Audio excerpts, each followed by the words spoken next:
Abramos nuestras Biblias y vayamos juntos a Romanos capítulo 7. Romanos capítulo 7. Quiero leer para entrar a nuestro mensaje los versículos 14 hasta el versículo 25. Romanos capítulo 7, comenzando en el versículo 14. Porque sabemos que la ley es espiritual, mas yo soy carnal, vendido al pecado, porque lo que hago no lo entiendo. Pues no hago lo que quiero, sino lo que aborrezco, eso hago. Y si lo que no quiero, esto hago, apruebo que la ley es buena. De manera que ya no soy yo quien hace aquello, sino el pecado que mora en mí. Y yo sé que en mí, esto es, en mi carne, no mora el bien, porque el querer el bien está en mí, pero no el hacerlo. Porque no hago el bien que quiero, sino el mal que no quiero, eso hago. Y si hago lo que no quiero, ya no lo hago yo, sino el pecado que mora en mí. Así que, queriendo yo hacer el bien, hallo esta ley, que el mal esté en mí. Porque según el hombre interior, me deleito en la ley de Dios. Pero veo otra ley en mis miembros, que se rebela contra la ley de mi mente, y que me lleva cautivo a la ley del pecado que está en mis miembros. Miserable de mí, ¿quién me librará de este cuerpo de muerte? Gracias doy a Dios por Jesucristo, Señor nuestro. Así que yo mismo con la mente sirvo a la ley de Dios, mas con la carne a la ley del pecado. Esa es una descripción incisiva de alguien en conflicto consigo mismo. Alguien que ama la ley moral de Dios. Alguien que en la profundidad de su vida quiere obedecer la ley moral de Dios, pero es jalado y alejado de su cumplimiento por el pecado que está en él. Es la experiencia personal de un alma en conflicto. Es una batalla, es una lucha que se lleva a cabo en el corazón. El conflicto es muy real, es muy intenso, es muy fuerte. Esto es una realidad. Encuentra su resumen en el versículo 24. Miserable de mí.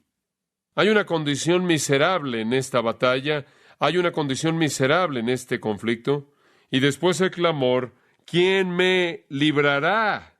Y después la afirmación, gracias doy a Dios por Jesucristo, Señor nuestro.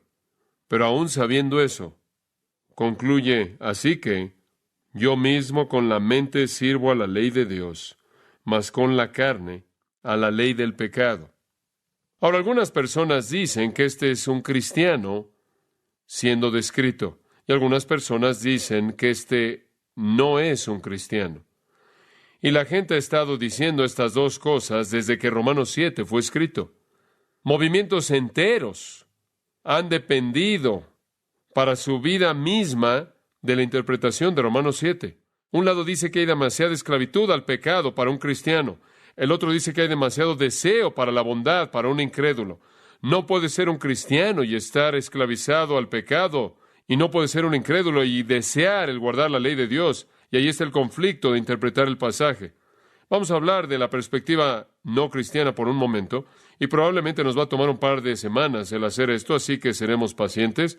No solo hablar de las dos perspectivas, sino cubrir el pasaje. La postura del no cristiano. Ahora, la gente que quiere que creamos que esto está hablando de un no cristiano, dice que el versículo 14 es la clave. Yo soy carnal, vendido al pecado. Y entonces dicen que tiene que ser un incrédulo. Y después el versículo 18.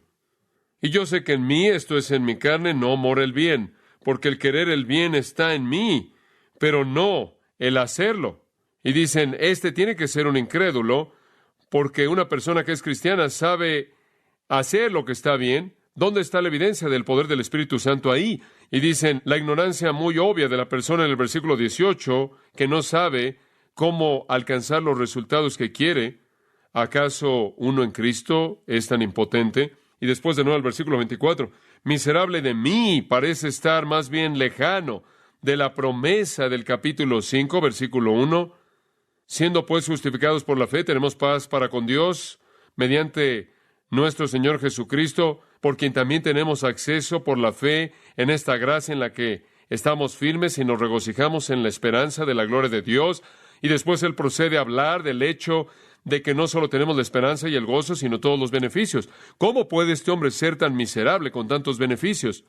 ¿Cómo puede él ser carnal, vendido al pecado, cuando en el 6:14 dice que el pecado no se enseñoreará de vosotros?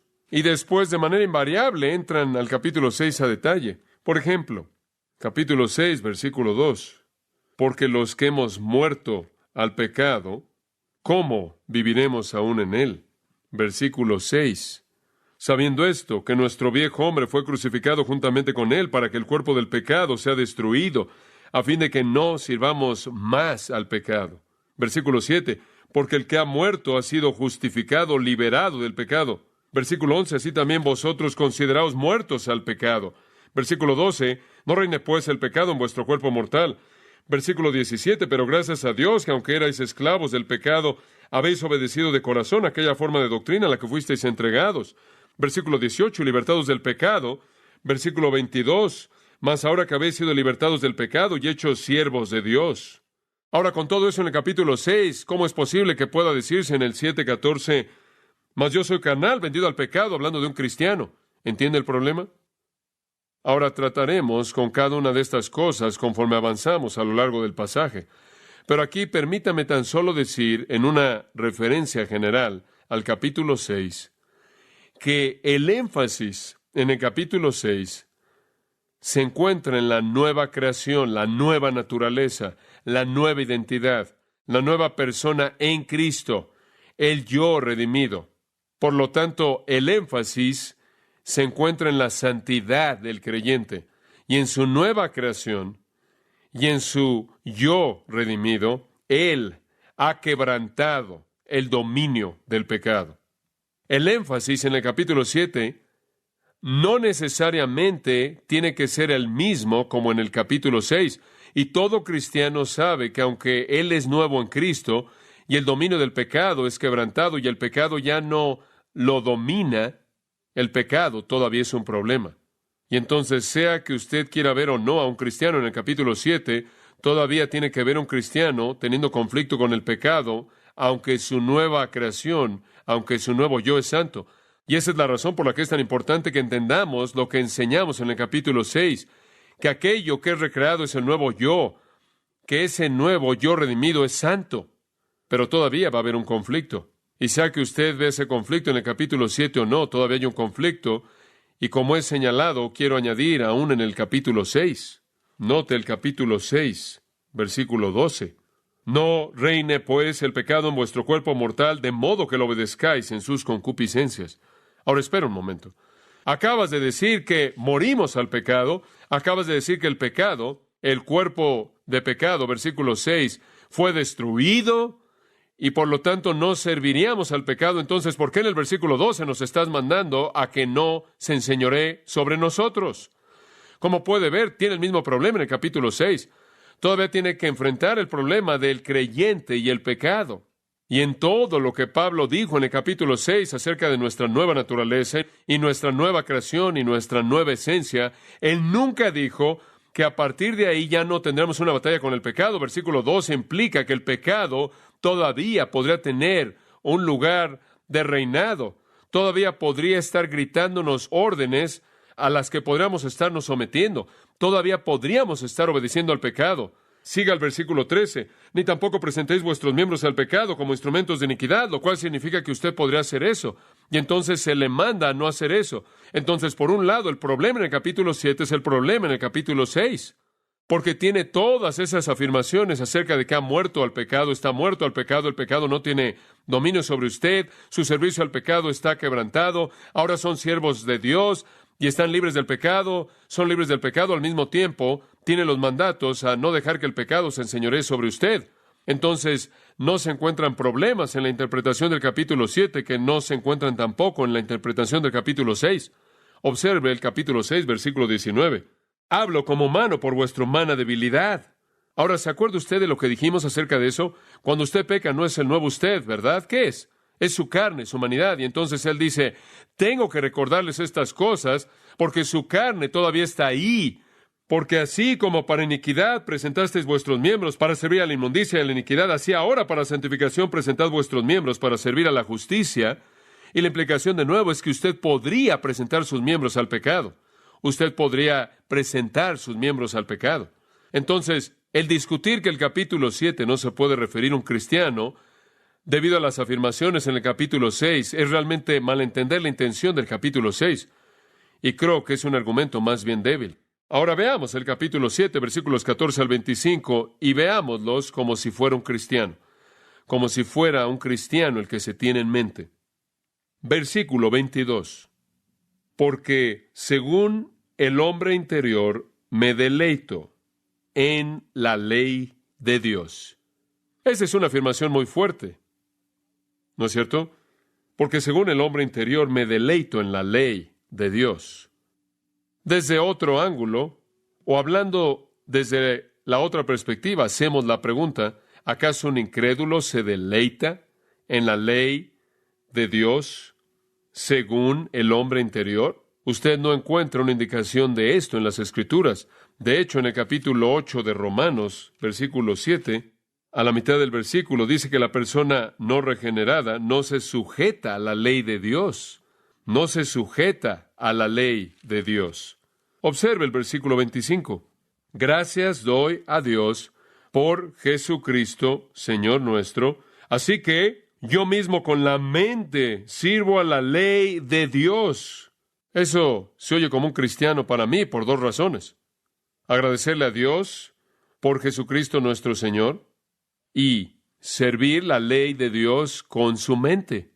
Es un servicio del corazón. Es el servicio de la parte más profunda del hombre. Y le recuerdo de lo que dice en el capítulo 8 de nuevo, que el que está fuera de Cristo no puede sujetarse a la ley de Dios. Ahora regrese al versículo 15 y obsérvelo. Porque lo que hago, no lo entiendo, pues no hago lo que quiero, sino lo que aborrezco, eso hago. ¿Sabe usted lo que eso dice? Para mí eso dice que hay una batalla aquí, porque la parte más genuina, más profunda de este individuo quiere hacer lo que está bien, pero algo lo mantiene alejado de hacerlo.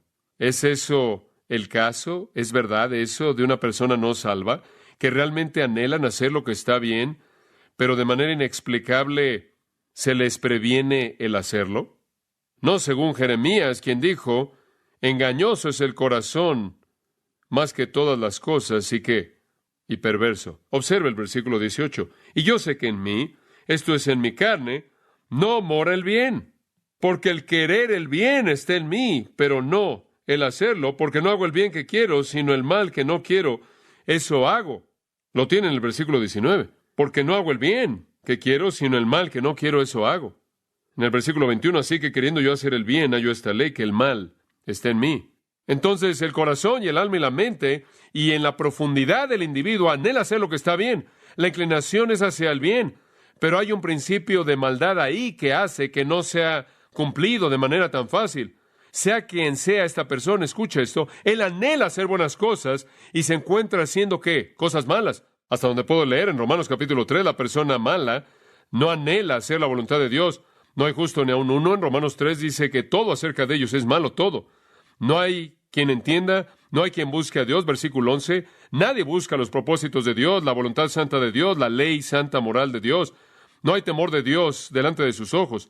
No les importa a Él o su ley. El conflicto aquí, la tensión, la batalla entre lo que Pablo dice, me deleito, amo, apruebo, quiero, anhelo, y lo que Él de hecho hace, creo yo, solo puede ser verdad en una persona redimida. Realmente no creo que en una persona no regenerada, en una persona no redimida, una persona no salva, realmente hay mucho de una batalla. Digo, no creemos por un momento que la gente sin Dios básicamente realmente son personas buenas, quienes simplemente parece que no pueden vivir de manera correcta. Creemos que realmente son personas malas que actúan la maldad que está en su interior. Ahora otra pregunta surge en este punto, y este ha sido un debate igualmente intenso. Muy bien, digamos que es un cristiano, simplemente para hacer que MacArthur esté contento. Digamos que es un cristiano. ¿Qué tipo de cristiano es este? Algunas personas dicen que es una descripción de un cristiano en un nivel bajo, muy bajo de espiritualidad. Digo, este hombre ni siquiera entiende lo que está pasando. Él está tratando en su propia fuerza guardar la ley. Un escritor dice que esta es la miseria terrible del fracaso de un cristiano que intenta agradar a Dios bajo el sistema mosaico. En cierta manera, un tipo de cristiano súper legalista tratando de producir su propia justicia y es incapaz de hacerlo en su propia carne. Bueno, ¿es un cristiano legalista? ¿Es una especie de cristiano que piensa que en sí es bueno por sí mismo, de bajo nivel? Francamente, no lo creo. Y la razón por la que no lo creo es porque ese tipo de cristianos normalmente no tienen este tipo de percepción. Si usted aprende algo acerca de un legalista, siempre aprenderá que viven con la ilusión de que son muy, muy espirituales. Ni por un momento creen que son así. ¿Sabe qué tipo de cristiano es este? Amigo mío, este es el cristiano más maduro y espiritual que jamás podré haber. Quien ve con tanta claridad la incapacidad de su carne en contraste a la santidad del estándar divino. ¿Se da cuenta? Y entre más maduro es él, y entre más espiritual es él, mayor será la sensibilidad ante sus propias faltas. Muéstreme usted a un tipo de cristiano infantil, entre comillas, carnal, legalista, que piensa que es bueno en sí mismo, y le voy a enseñar a alguien que vive con la ilusión de que todo lo que él está haciendo realmente es muy espiritual. Enséñeme usted una persona con este tipo de actitud quebrantada. Enséñeme una persona que está agonizando en las profundidades de su propia alma porque no puede hacer todo lo que está escrito en la ley de Dios, y le voy a enseñar a usted una persona espiritual. Y entonces yo creo que lo que usted tiene aquí es a Pablo. Es correcto, a Pablo. Y usted ve la palabra yo 46 veces en esta porción de las Escrituras, en Romanos 7, si me acuerdo correctamente. No las cuente en este momento. Pero bueno, lo dice mucho. Y creo que lo que usted tiene aquí, algunas personas dicen, bueno, este es Pablo antes de que fuera salvo. Este es Pablo cuando se acababa de salvar, y él era infantil y en cierta manera era carnal. Yo creo que este es Pablo en las alturas mismas de su percepción cristiana. Este es Pablo a nivel de la madurez. Y lo que él ve es que no vive al nivel de la ley santa de Dios, aunque lo desea con todo su corazón, y se encuentra a sí mismo debilitado por esa terrible realidad de que el pecado en su realidad residual todavía se aferra a él. Y ese es un reconocimiento profundamente sensible. En 1 Corintios capítulo 15, versículo 9, él dice lo mismo en otros términos. Porque yo soy el más pequeño de los apóstoles, que no soy digno de ser llamado apóstol, porque perseguí a la iglesia de Dios, pero por la gracia de Dios soy lo que soy. ¿Ve eso? Él no dice, yo estaba preparado para ser un apóstol. Él dijo que yo en este momento no soy digno de ser un apóstol. Yo soy el más pequeño de todos. En Efesios 3:8, a mí, dice él, que soy menos que el más pequeño. Ahora va a bajar más. Él solía ser el más pequeño, ahora es menor que el más pequeño. Como puede ver, el hombre, entre más se percibe a sí mismo, en contraste a la ley santa de Dios, aunque nuestro juicio en relación con otros hombres, Él es el hombre supremo, Él en su propia mente es más pequeño que el más pequeño de todos los santos. Lo llevo a 1 Timoteo 1:12.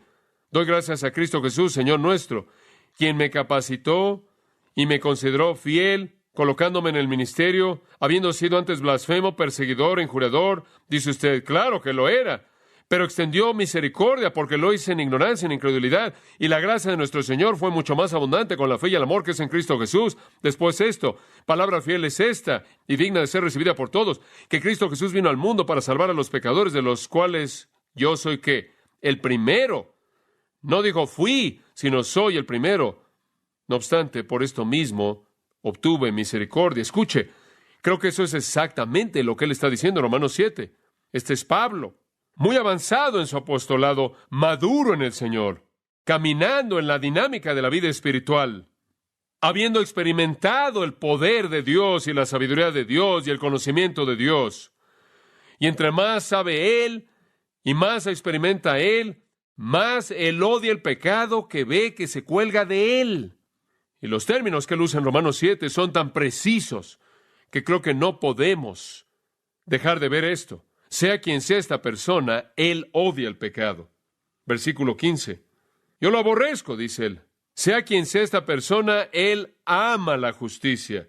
Versículos 19 y 21. Quiero hacer el bien. Sea quien sea esta persona, se deleita en la ley de Dios desde la profundidad de su corazón. Versículo 22. Sea quien sea esta persona, lamenta profundamente sus pecados. Versículos 15, 18, 24. Miserable de mí. Sea quien sea esta persona, él agradece a Dios por la liberación que es suya en Jesucristo, Señor nuestro. No me diga que este hombre no es un cristiano. El cristiano entonces vive en dos extremos. Él los mantiene en tensión. Temporalmente, él vive en este mundo como un hombre de carne y sangre, sujeto a las condiciones de la vida mortal. Él es un hijo de Adán. Adán es su compañero.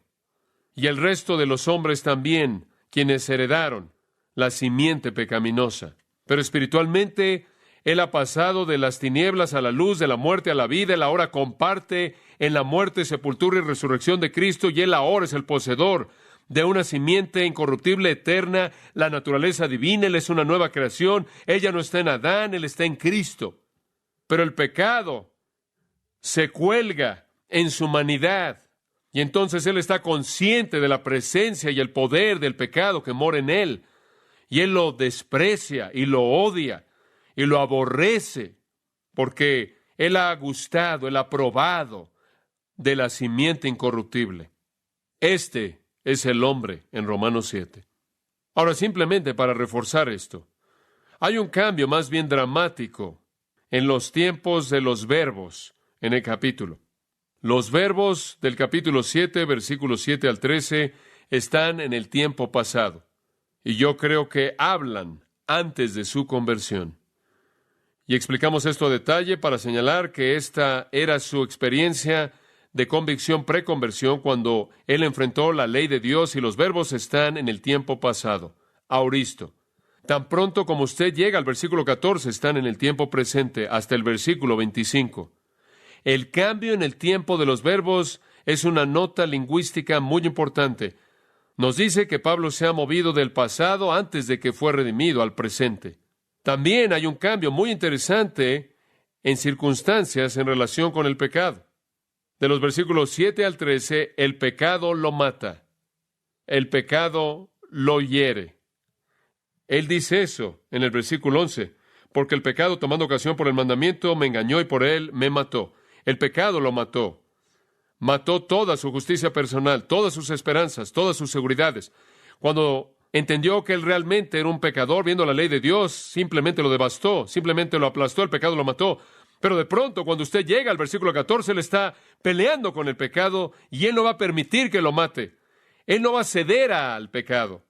Entonces yo creo que este es el testimonio mismo de Pablo de cómo es el vivir como un creyente maduro, controlado por el Espíritu, quien ama con todo su corazón la ley majestuosa de Dios, preciosa, hermosa, santa, y se encuentra a sí mismo encerrado, envuelto en carne humana, incapaz de cumplir la ley de Dios como su corazón quisiera hacerlo. Yo también creo que en esta sección él continúa su discusión de la ley, y él está afirmando, como vimos la última vez, al judío, que no hay nada de malo con la ley. La ley no puede salvar, vimos eso. La ley no puede santificar, pero todavía es buena, porque hace ¿qué? Convence ¿de qué? De pecado. Y eso es verdad antes de que usted sea salvo, y adivine qué, también es verdad después. Y yo creo que en el 7, 14 al 25, él está siguiendo el mismo argumento. Esa es la razón por la que la palabra ¿por qué? Aparece en el versículo 14. Simplemente sigue. Así como el pecado no afectó la bondad de la ley antes de que él era salvo, tampoco afecta la bondad de la ley después de que él es salvo. La ley revela el pecado como pecaminoso antes de que usted es salvo, y revela el pecado como pecaminoso después de que usted es salvo. Y sabe una cosa, cuando usted se vuelve cristiano y usted lee acerca del pecado en la Biblia, ¿Está usted menos preocupado por su pecado porque usted ahora es un cristiano? No. Usted debe estar, ¿qué? Más preocupado por el pecado. Y la ley siempre lo revela. Cuando David dijo, en mi corazón he guardado tus dichos para no pecar contra ti, él estaba diciendo que la palabra de Dios en el corazón se convierte en el punto de convicción. No es nada más información. ¿Usted entiende eso? No vivimos la vida solo necesitando información, necesitamos convicción. Y la ley tiene ese poder. Entonces, mientras que nos está diciendo que la ley no puede salvar y la ley no puede santificar, él afirma que es buena y santa y justa porque lo convence de pecado antes de que usted es salvo y lo trae a Cristo y después de que usted es salvado, usted entiende el estándar santo de Dios y anhela con todo su corazón cumplirlo. El problema no es la ley, el problema es nosotros. Pogo lo dijo, hemos encontrado al enemigo y es nosotros. Ahora, el patrón del texto, veámoslo, versículo 14. Es un retrato del pecado que mora en la vida del creyente. Y trataremos de explicar algunas de las dificultades conforme avanzamos. Pero pensé que darle esa perspectiva general al principio, en cierta manera, echaría a andar las cosas.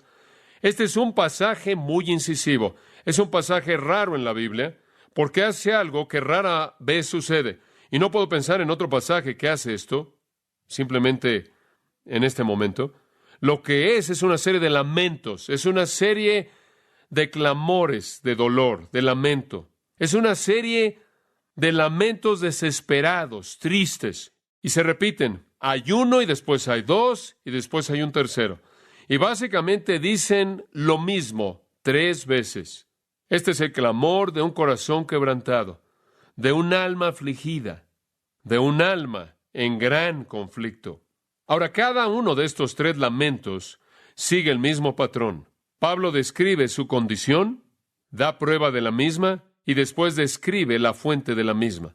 Él describe su condición, da la prueba de que él está en esa condición y después la fuente de su problema. Veamos el primer lamento, versículos 14 al 17. Y quizás pasemos un poco más de tiempo en el primero, porque habiendo interpretado ese, el resto simplemente van a ser aparentes para nosotros. La condición está en el versículo 14 y comienza cada uno de los lamentos con una condición. El primero comienza en el versículo 14, el segundo comienza en el versículo 18 y el tercero comienza en el versículo 20. Y cada uno comienza con una afirmación de la condición. Porque sabemos que la ley es espiritual, mas yo soy carnal, vendido al pecado. La palabra porque nos dice que Pablo no está presentando un nuevo tema. Él continúa con el mismo tema del pasaje previo, esto es la bondad de la ley, la virtud de la ley, en que nos muestra nuestro pecado. El problema no es la ley, el problema somos nosotros. Y la razón por la que él está hablando de la ley es porque los que estaban cuestionando su enseñanza habrían dicho, bueno, cuando predicas salvación por la gracia a través de la fe fuera de la ley, estás hablando mal de la ley, estás devaluando la ley. Y él dice en absoluto, la ley es buena, yo soy pecaminoso. La ley hace un trabajo bueno, no salva y no santifica, pero convence de pecado. Entonces él dice, sabemos que la ley es espiritual, mas yo soy carnal, vendido al pecado. Él comienza con una afirmación directa de que la ley es espiritual. ¿Qué quiere decir él con esto? Viene del Espíritu de Dios, viene de Dios mismo. De esta manera refleja la naturaleza santa divina de Dios, tal como él lo dijo en el versículo 12. ¿Se acuerda de eso? De manera que la ley a la verdad es santa y el mandamiento es santo, justo y bueno. Ahora, de nuevo, permítame recordarle que creo que usted tiene que tener aquí el testimonio de un hombre regenerado. No veo que las personas no regeneradas, no redimidas, impías, que no conocen a Jesucristo, tienen una percepción como esta de la ley santa de Dios. En el versículo 18, él realmente dice lo mismo. Quiero hacer la ley de Dios. En el versículo 19, quiero hacer la ley de Dios. En el versículo 21, quiero hacer la ley de Dios. Versículo 22, me deleito en la ley de Dios. No veo un deleite así en el corazón de un hombre no regenerado. Pero después Pablo procede a decir, tengo una barrera al hacer esto. Aunque la ley es espiritual, aquí está el contraste. Yo soy carnal, sarquinos. Yo soy humano. Yo estoy ligado a la tierra. Yo soy físico. Él no dice, estoy en la carne. Él no dice, estoy totalmente controlado por la carne. Eso no es verdad. Observe el capítulo 7, versículo 5. Porque mientras estábamos en la carne, las pasiones pecaminosas que eran por la ley obraban en nuestros miembros, llevando fruto para muerte. Estábamos en la carne. Ya no estoy en la carne. Versículo 8 del capítulo 8. Y los que viven según la carne, y necesita subrayar en la carne, en el 7:5 y en el 8:8, en la carne es una condición no regenerada, y sus términos son muy precisos aquí. En la carne es una posición no regenerada, no redimida. Él dice, yo no estoy en la carne, pero él dice, yo soy carnal, yo soy carnal, yo soy carnal. Dice usted, ¿puede un cristiano ser así? Escuche esto, 1 Corintios 3, versículo 1. De manera que yo, hermanos, no pude hablaros como espirituales, sino como a carnales, como a niños en Cristo. Versículo 3, porque aún sois carnales. Pues habiendo entre vosotros celos, contiendas y disensiones, ¿no sois carnales y andáis como hombres? Él le dice a los cristianos corintios, ustedes son carnales. Ustedes son carnales. Ustedes están actuando de una manera pecaminosa, carnal. No estamos en la carne, pero escuche, la carne todavía está en nosotros.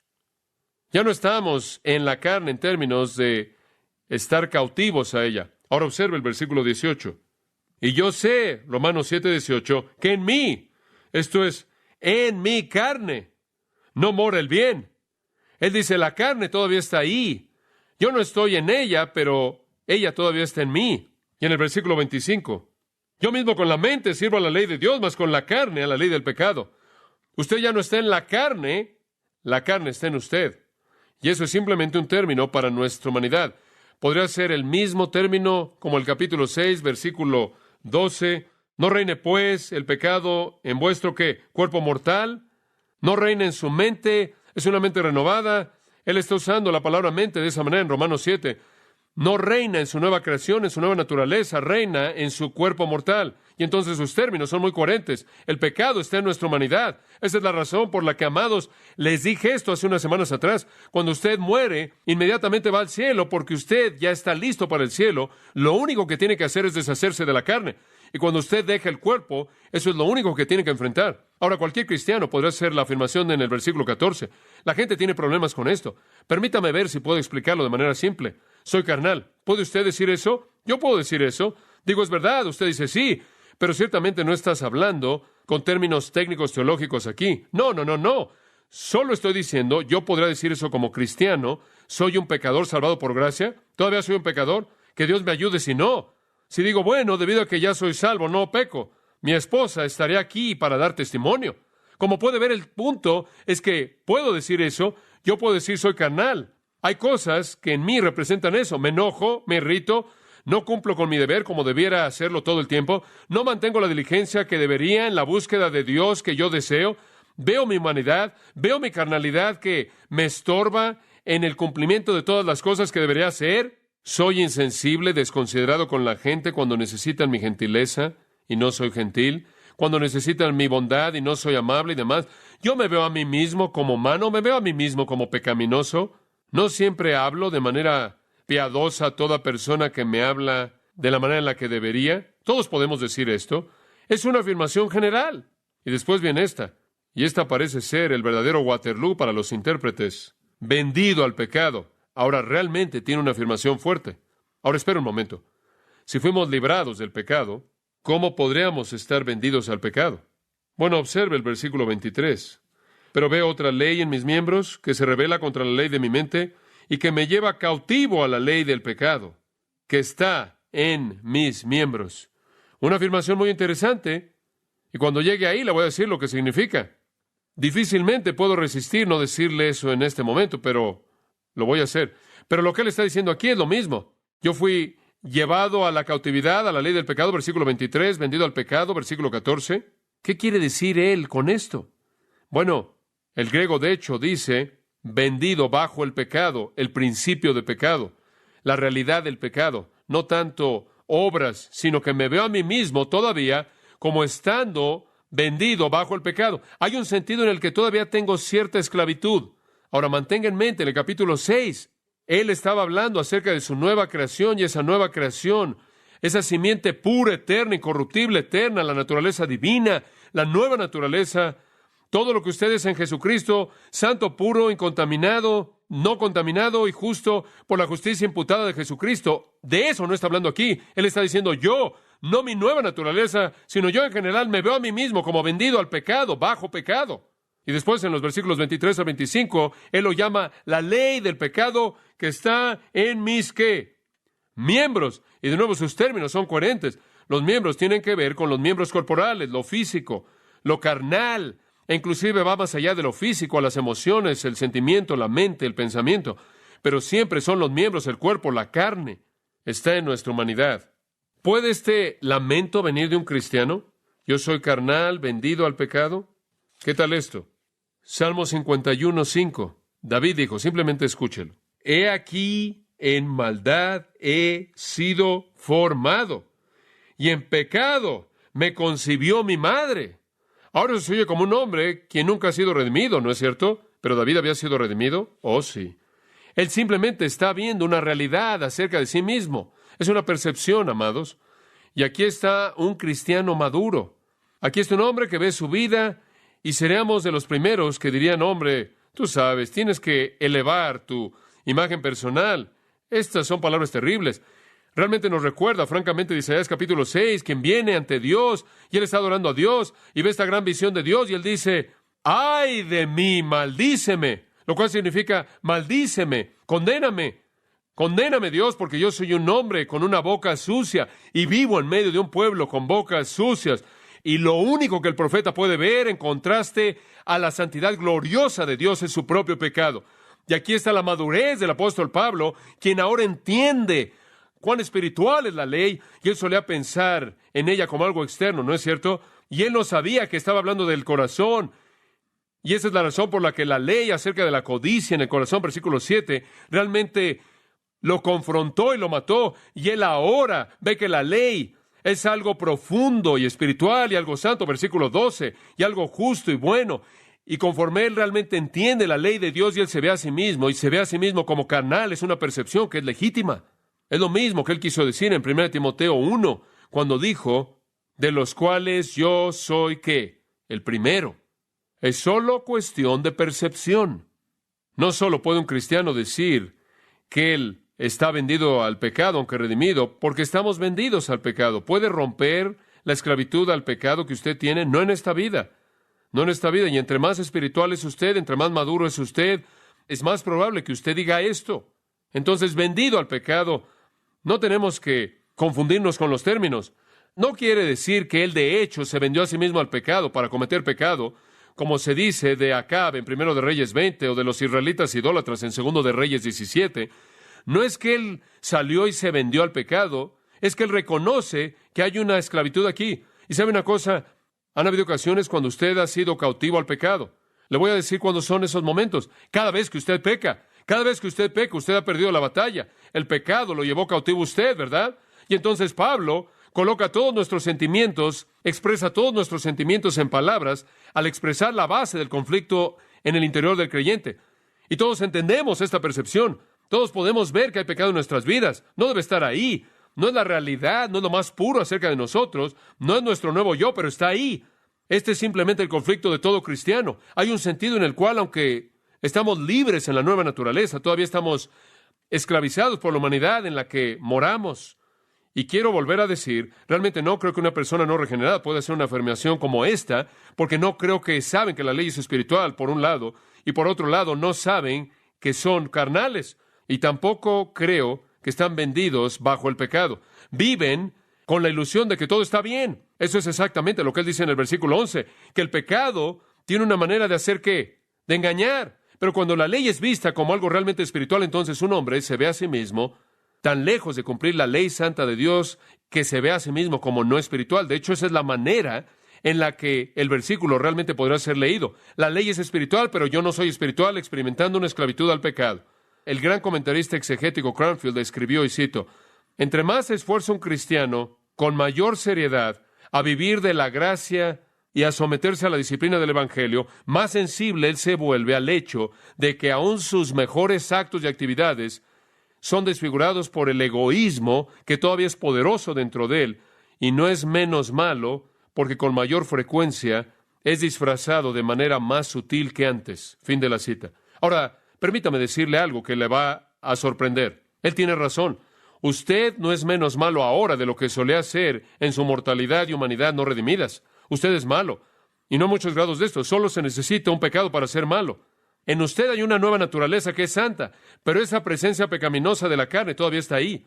El gran comentarista de la antigüedad, Thomas Scott, escribió, y cito, cuando el creyente compara sus méritos actuales con la espiritualidad de la ley y con su propio deseo y dirección y anhelo de obedecerla, él ve que a un grado todavía es carnal y bajo el poder de propensidades malas de las cuales, como un hombre vendido como esclavo, no puede liberarse de manera total a sí mismo. Él es carnal en una proporción exacta al grado en el que él queda corto de una conformidad perfecta a la ley de Dios. Fin de la cita. Es una gran afirmación. Él es carnal a un grado exacto o en proporción exacta al grado en el que él queda corto de una conformidad perfecta a la ley de Dios. ¿Y no lo ven ustedes, amados? Esto es realmente lo que el versículo 13 estaba diciendo. El pecado es tan pecaminoso, el pecado es tan miserable, es tan vil, que inclusive cuando una persona ha sido redimida, el pecado se aferra a él de una manera miserable. Esa es su condición, y la de usted y la mía como cristianos. La prueba de esto, versículo 15, aquí está la prueba. Porque lo que hago, no lo entiendo. Pues no hago lo que quiero, sino lo que aborrezco, eso hago. El hombre que piensa que es bueno en sí mismo, moral, puede engañarse a sí mismo, pero un cristiano verdadero guiado por el Espíritu no se va a engañar. Él ve la prueba en él del pecado que mora en él. Observa el versículo con atención. Porque lo que hago, no lo entiendo. Y después más adelante él dice, lo que aborrezco, eso hago. La palabra entiendo habla de una intimidad de amor. Fue dicho de José que él no había conocido a María. Es la idea de la palabra en el griego. Y creo que es usada aquí, aunque se traduce entiendo en Reina Valera 60, en contraste a la palabra aborrezco, y nos da la libertad de entenderlo de esa manera. Y lo que él está diciendo es que aquello que hago no lo amo, no me encanta. Y lo que aborrezco lo hago, lo cual es otra manera de decir lo mismo. Ahora eso realmente es un conflicto interno real del nivel más profundo. Él dice, mi voluntad está frustrada. No es tanto que cuando él quiere hacer una cosa buena, él no la puede hacer. Es que cuando él ve la ley de Dios y lo quiere hacer, no puede. ¿Lo entiende? No es...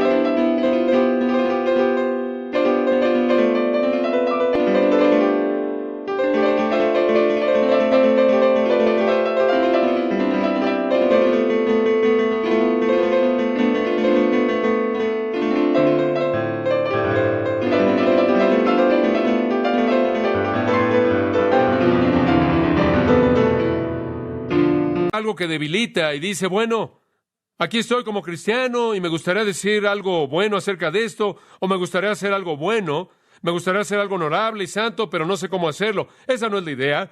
Es que él está hablando de algo específico que no puede hacer. Lo que él está diciendo es que hay toda una ley de Dios que quiero obedecer y estoy totalmente frustrado al tratar de hacerlo. ¿Y usted conoce esa frustración? Tan pronto como usted ha hecho algo bueno, usted recibe una palmada en la espalda por haberlo hecho, inmediatamente usted hizo algo malo y se enorgulleció. Y usted queda frustrado y dice lo que acaba de decir, ¡oh, miserable de mí! ¿Cuándo me desharé de este conflicto? Su voluntad está frustrada. No es que la maldad gana todo el tiempo, simplemente es que tiene un estándar tan elevado, porque la ley es tan santa, justa y tan buena, tan espiritual, que cuando ve el estándar elevado de la ley, él quiere ganar todo el tiempo para estar del lado de Dios, y cualquier victoria para la maldad se ve para él como una derrota horrenda. Y esa es la razón por la que digo, y con tanta frecuencia lo digo, que el camino a la espiritualidad está pavimentado con un sentido de su propia condición miserable, siempre, no su propia gloria personal. Aquí hay un hombre verdaderamente espiritual. Aquí hay un corazón quebrantado, contrito. Este es un hombre clamando, oh Dios, no puedo ser todo lo que tú quieres que sea. No puedo cumplir toda tu ley santa, justa y buena. Y sabe una cosa, hay muchos cristianos que no están en este punto, y no es porque son tan santos, es porque son tan superficiales en su comprensión de la ley santa de Dios. Bueno, Él nos ha dado la condición, y Él nos ha dado la prueba, y Él ahora nos da la fuente. Y vamos a detenernos con esta. Versículo 16. Y si lo que no quiero esto hago, apruebo que la ley es buena. Digo, no es la culpa de la ley porque yo quiero hacer la ley. Bueno, dice usted, ¿qué es lo que hace que quieras hacer la ley? Le voy a decir lo que me hace querer hacer la ley. Esa nueva creación, esa nueva naturaleza, esa simiente incorruptible eterna en mí, esa parte de mí de la que Juan habló cuando dijo, si realmente son nacidos de nuevo, no van a pecar. Esa nueva parte de mí realmente anhela hacer la ley, realmente quiere hacer la ley, y entonces yo afirmo que la ley es buena porque la parte buena de mí quiere hacerla, ¿se da cuenta? La ley es buena. Ahora entonces, versículo 17. De manera que ya no soy yo quien hace aquello. Ahora, entonces, versículo 17, si no es la ley lo que está mal, si la ley no es mi problema, de manera que ya no soy yo quien hace aquello, sino que el pecado que mora en mí. Ahora escuche con mucha atención. Usted no va a entender esto si usted no entiende lo que voy a decir. El cristiano en su corazón tiene el sentido de la excelencia moral de la ley de Dios. Entre más maduro es el cristiano, mayor la profundidad de su compromiso con la dirección del Espíritu de Dios en su vida. Más profundo va a ser su amor hacia el Señor Jesucristo. Más profundo va a ser su sentido de la santidad de Dios. Mayor va a ser el anhelo de cumplir la ley. Y debido a que es la mejor parte de él lo que quiere cumplir la ley de Dios, entonces la ley de Dios debe ser lo mejor. Y entonces no es la ley de Dios lo que es el problema. El problema es el pecado que mora en mí. Es nuestra humanidad de nuevo. Pero aquí en el versículo 17 está la afirmación clave para interpretar el pasaje entero. En el versículo 14 él simplemente habló en generalidades. Y él en cierta manera nos dio una perspectiva de su humanidad no redimida como algo que lo dominaba a sí mismo. Y usted y yo conocemos esa experiencia. Tenemos el sentimiento a veces de que el pecado simplemente domina. No podemos ser todo lo que queremos ser para Dios. ¿Alguna vez has sentido así? No podemos ser tan poderosos, no podemos ser tan puros, no podemos ser tan santos como sabemos que su ley quiere que seamos.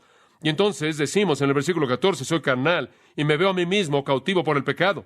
Y esa es una afirmación no técnica, esa es simplemente una afirmación general. Y él dice, yo soy carnal. Y él no está dividiéndose a sí mismo en dos, no está diciendo, bueno, no soy yo, es el pecado en ese punto. Él simplemente está diciendo, soy responsable. Creo que el versículo 14 es muy importante porque dice al cristiano que si usted peca, ¿quién es responsable? Usted. Y eso nos protege de una especie de dualismo filosófico, y esto está siendo enseñado en muchos círculos en la actualidad, que cuando usted peca simplemente es su vieja naturaleza, entonces déjela pecar. De cualquier manera, usted no puede corregir una naturaleza vieja, déjelo hacer lo que quiera. Y que Dios no lo hace responsable, simplemente su vieja naturaleza, y él dice, yo, y él acepta la responsabilidad, y también usted debe aceptarla. Soy yo, él no es dos personas. Él está hablando en términos no técnicos. Cuando veo la ley pura y santa de Dios, veo mi pecaminosidad, y él dice, oh, qué pecaminoso soy. Y entre más entiendo la ley de Dios, más veo lo cautivo que soy al pecado. Pero no quiero que se confundan, dice él en el versículo 17, y permítanme aclarar esto. No es realmente yo que hago eso, sino que no es eso importante. Como puede ver, él ahora le va a dar una distinción técnica. Ahora escucha esto. Ya no soy yo. ¿Quieres saber algo? No hay ya no más en la vida de un incrédulo. Lo que él era, él todavía es. Ya no hay más no máses en la vida de una persona no regenerada. Él ya no tenía no máses. Él tampoco tiene ahoras. Él no puede decir ahora soy diferente. Ya no soy de esa manera.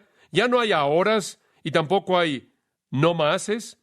Cuando él dice de euketi, un adverbio negativo de tiempo, a partir de este punto algo cambió. Ahora, desde que Cristo ha venido a mi vida y yo he sido redimido, ya no es ese profundo yo interno, en un sentido técnico. Ya no soy yo el que hago esto, sino el pecado que se cuelga. ¿Está comenzando a entender la distinción que él hace? Usted tiene que entender esto para entender la naturaleza de la regeneración. Él divide los cabellos semánticos en el versículo 17, no en el 14. En el 14 él simplemente hace una afirmación general. En el 17 lo aclara al decir, ahora que quede claro, realmente ya no soy yo, solía ser yo. Cuando yo podía decir yo era carnal y yo estaba vendido bajo el pecado. Y eso realmente es lo que había de mí. Pero ahora ya realmente no soy el nuevo yo. Es simplemente Gálatas 2:20 de nuevo. Porque soy yo, es el yo viejo. Estoy crucificado con Cristo, pero vivo, mas no vivo yo. No el yo viejo, Cristo vivo en mí. Y la vida que vivo por la fe en el Hijo de Dios, quien me amó y se entregó a sí mismo por mí. Como puede ver, él está diciendo, soy yo, pero no soy yo. Es un nuevo yo. Y eso es lo que está diciendo en el versículo 17. Entonces, después de la salvación, la parte del hombre en donde el pecado ya no reside en lo más profundo de su ser, ya no reside en el ego, ya no está ahí en la sustancia misma de lo que el hombre es recreado para ser como Cristo, y el pecado halla su morada residual en su carne, en su humanidad. Y él dice eso en el versículo 18, en mi carne no mora el bien. ¿Cuál es la fuente del problema de Pablo? La condición, el conflicto, la prueba. No hago lo que yo quiero, hago lo que no quiero hacer. La fuente al final del versículo 17, el pecado que mora en mí, el pecado que mora en mí. Quiero decirle que hay una diferencia enorme entre el pecado que sobrevive y el pecado que reina. El pecado ya no reina, pero sobrevive en nosotros. Voy a cerrar con esto. Somos como un artista no preparado que tiene una pintura que está por pintar. Tiene una perspectiva clara. Quizás él está afuera, ve las montañas y los árboles y los ríos, y él tiene ahí su paleta, tiene sus diferentes colores, y él está listo para pintar este panorama glorioso. El problema es que realmente es un verdadero torpe y no puede pintar ni siquiera figuras de palitos, mucho menos panoramas, paisajes. Él tiene la escena que debe ser pintada en toda su majestad gloriosa, maravillosa. Él tiene todas las pinturas para pintarla, pero no tiene la capacidad. Él es debilitado por su incapacidad física. No es que no lo puede percibir, no es que no tiene todas las herramientas disponibles, es que simplemente su torpeza le estorba. El problema no está con la escena, con el panorama, ¿verdad? No hay nada de malo con el panorama, con el paisaje. La culpa ni siquiera la tiene la pintura. La culpa está en la capacidad del pintor. Y ahí es donde realmente el cristiano encuentra su frustración. Yo creo que ahí es donde llegamos al punto en donde le pedimos al artista, al pintor maestro, que coloque su mano en nuestra mano, que detenga nuestra mano conforme detenemos el pincel y damos los pincelazos, que de manera independiente de él nunca podríamos pintar. Y esa es la razón por la que tenemos que reconocer que la victoria que experimentamos solo viene cuando nos presentamos a nosotros mismos a aquel que puede vencer la carne. En Gálatas, voy a cerrar con este versículo 5:17, porque el deseo de la carne es contra el espíritu y el del espíritu contra la carne. Y estos se oponen entre sí para que no hagáis lo que quisieres. ¿Se oye conocido? Como Romanos 7. Dice usted, bueno, conozco esa batalla, ¿cómo la ganas? Retrocedo un versículo. Digo esto, andad en el espíritu y no satisfagáis, ¿qué? Los deseos de la carne. Yo creo que el espíritu nos puede dar la victoria, pero permítame advertirle, entre más victoria tiene usted, entre más maduro es usted en Cristo, entre más ve la justicia ganando sobre el pecado, más reconocerá usted la pecaminosidad del pecado y más encontrará usted mismo en Romanos 7. Es un lugar para personas que están totalmente comprometidas de todo corazón, cuyo anhelo más profundo es cumplir la ley entera de Dios, y están en gran aflicción porque no lo pueden hacer, y claman, miserable de mí. Versículo 24, ¿cuándo? ¿Cuándo me voy a deshacer de qué? Del cuerpo. Los términos son siempre coherentes. ¿Cuándo voy a descargar esta carga y llegar a la gloria y cumplir de manera eterna la ley de Dios? Ese es el primer lamento. Tenemos dos por delante. Oremos. Padre nuestro, te damos gracias en esta noche por este pasaje tan útil que abre nuestros corazones a nosotros y nos ayuda a ver la lucha. Te damos gracias, oh Dios, porque somos nuevos en Cristo. Pensamos en las palabras del apóstol Pablo a la iglesia corintia cuando escribió, si alguno está en Cristo, nueva criatura es. Las cosas viejas pasaron. He aquí, todas son hechas nuevas. Y sabemos, Padre, que en la nueva naturaleza todas las cosas son nuevas, que en ese nuevo yo que estamos en Cristo, todo es nuevo, y hay justicia ahí. Pero, Padre, la carne, el cuerpo de esta muerte, nuestros miembros, este cuerpo mortal, con su naturaleza carnal residual, se cuelga de nosotros y causa una batalla. Ayúdanos a saber que no es la culpa de la ley. La ley es santa, justa y buena. Es la culpa del pecado. Y Dios, danos el deseo de corazón de cumplir toda tu ley buena, de ver al pecado derrotado. Y sabemos que viene cuando caminamos en el poder del Espíritu, cediendo a Él, probando la dulzura de la victoria, hasta el día en el que Jesús venga y nos libere del cuerpo de esta muerte. y nos volvamos todo lo que debemos ser en tu presencia gloriosa. Mantén nuestros corazones abiertos conforme continuamos estudiando este capítulo. Romanos capítulo 7. Y estamos estudiando los versículos 14 al 25.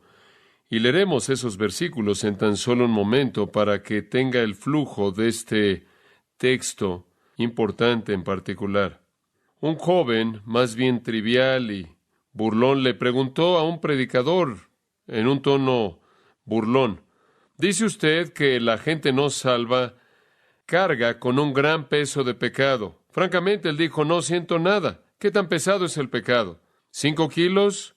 ¿25 kilos? ¿40 kilos? ¿50 kilos? El predicador pensó por un momento y respondió amablemente: si colocaras un peso de 200 kilos sobre un cadáver, ¿sentiría la carga? El joven rápidamente dijo: claro que no, está muerto.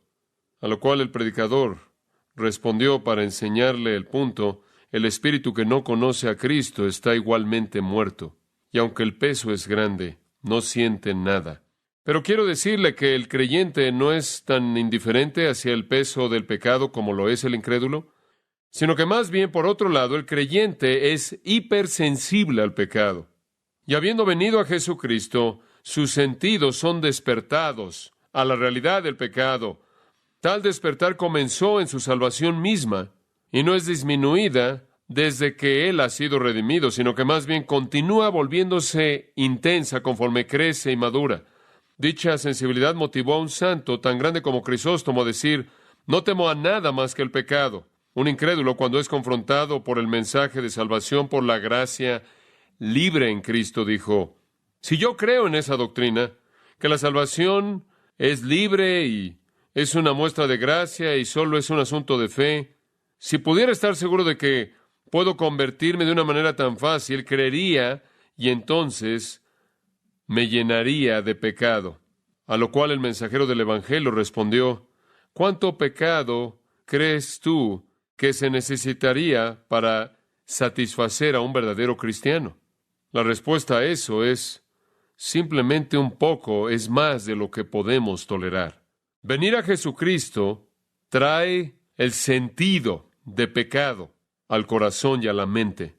Y yo creo que un verdadero cristiano siente ese peso de pecado de una manera en la que un incrédulo no lo siente en absoluto. Y en caso de que se pregunte si de hecho están muertos a ese peso, recuerde Efesios 2, versículo 1, y Él os dio vida a vosotros cuando estabais muertos en delitos y pecados. Pero un verdadero cristiano se siente sensible al pecado, odia la maldad que está en él, no busca llenar su vida de pecado bajo la gracia, sino que más bien busca vaciar su vida de pecado. Es tan desagradable para él. Ahora, cuando usted ve el Nuevo Testamento, claro, el creyente se vuelve aún más sensible a eso. Encontramos, por ejemplo, en Efesios capítulo 4, versículo 30, que cuando pecamos, el Espíritu Santo es contristado, y no buscamos contristar o entristecer al Espíritu Santo. En 1 Corintios 9:27 encontramos que cuando estamos involucrados en pecado, nuestra vida se vuelve impotente. Eso es lo que hizo a Pablo decir que tengo este temor tremendo de que al predicar a otros yo mismo me convierta en alguien inútil. E inclusive el salmista dijo: la alabanza es apropiada para el recto. Como consecuencia, cuando estamos en pecado, descubrimos que inclusive somos inaceptables en nuestra alabanza a Dios, y ninguno de nosotros desea tener una alabanza inaceptable. Jeremías añadió en Jeremías capítulo 5, versículo 25, estas palabras incisivas: vuestros pecados han retenido cosas buenas de vosotros. Y ningún cristiano querría que la bendición de Dios le fuera retirada si realmente tuviera la oportunidad y la concentración de pensar en ello. Y además el salmista en el Salmo 51, cuando fue confrontado con su propio pecado, le pidió a Dios que le restaurara ¿el qué? El gozo de su salvación. En Hebreos capítulo 12 encontramos que cuando un creyente peca, es disciplinado por Dios. En 1 Corintios capítulo 3 encontramos que cuando un creyente peca, él es estorbado en su crecimiento espiritual, de tal manera que el apóstol dice: no puedo alimentarlos con lo que me gustaría alimentarlos porque son tan carnales. En 2 de Timoteo 2:21, Pablo dice que debemos tener vidas puras para ser vasos aptos para el uso del amo, y entonces cuando el pecado está ahí en nuestras vidas, hace que nuestro servicio sea limitado e inútil. En 1 Corintios 10 y 11 encontramos que el pecado en la vida de un creyente contamina la comunión, y esa es la razón por la que el apóstol dice, antes de que vengan a la mesa del Señor, asegúrense de que limpien su propio corazón delante de Dios.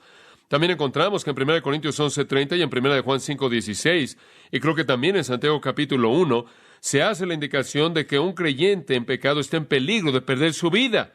Por no decir nada del hecho supremo de todos los hechos, de que 1 Corintios 6 dice, ¿o ignoráis que vuestro cuerpo es el templo de Dios? En otras palabras, si usted trae su cuerpo en contacto con el pecado, está deshonrando a Dios. ¿Quién de nosotros escoge entristecer al Espíritu Santo? ¿Quién de nosotros en la profundidad de nuestros corazones, como creyentes, realmente quiere entristecer al Espíritu Santo? ¿Quién quiere tener oraciones no contestadas? ¿O desea tener una vida impotente? ¿O quiere ofrecer alabanza inapropiada? ¿Quién de nosotros, cuando realmente miramos en las profundidades de nosotros mismos como personas redimidas, escoge no disfrutar de la bendición de Dios, que no disfrute del gozo, que se le quite el gozo, que enfrente disciplina en su vida, que el crecimiento sea estorbado, que el servicio sea limitado, la comunión sea contaminada y nuestra vida esté en peligro? ¿Quién de nosotros como creyentes anhela deshonrar a Dios? Por el contrario, como dijo el salmista en el Salmo 42:1, como el ciervo o el venado, como el ciervo brama por las corrientes de las aguas, así mi alma anhela a ti, oh Dios. Y yo creo que cuando un individuo viene a Jesucristo, implantado dentro de ese individuo hay una nueva creación, una nueva naturaleza, una nueva esencia, un nuevo yo, un nuevo hombre. Y que el gran palpitar del corazón y la pasión y el clamor de esa nueva creación es un anhelo por las cosas de Dios, y en contra de eso un resentimiento y odio hacia el pecado. Y ese, de hecho, es el espíritu del apóstol Pablo, conforme escribe nuestro texto. Obsérvelo, comenzando en el versículo 14. Porque sabemos que la ley es espiritual, mas yo soy carnal, vendido al pecado. Porque lo que hago, no lo entiendo. Pues no hago lo que quiero, sino lo que aborrezco, eso hago. Y si lo que no quiero, esto hago, apruebo que la ley es buena. De manera que ya no soy yo quien hace aquello, sino el pecado que mora en mí. Y yo sé que en mí, esto es en mi carne, no mora el bien. Porque el querer el bien está en mí, pero no el hacerlo. Porque no hago el bien que quiero, sino el mal que no quiero, eso hago. Y si hago lo que no quiero, ya no lo hago yo, sino el pecado que mora en mí. Así que, queriendo yo hacer el bien, hallo esta ley, que el mal está en mí. Porque según el hombre interior me deleito en la ley de Dios. Pero veo otra ley en mis miembros que se rebela contra la ley de mi mente y que me lleva cautivo a la ley del pecado que está en mis miembros. Miserable de mí. ¿Quién me librará de este cuerpo de muerte?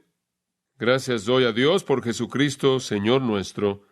Así que yo mismo con la mente sirvo a la ley de Dios, mas con la carne a la ley del pecado.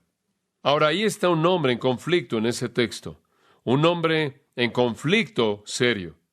Ahí está un hombre en ese texto que aborrece el pecado, que odia el pecado, que desprecia el pecado, y que ama la justicia, y que anhela la ley de Dios. Este no puede ser un hombre no redimido, porque según nuestro Señor en Juan capítulo 3, los no redimidos aman las tinieblas y odian la justicia. Este es un hombre que ama la justicia y odia el pecado.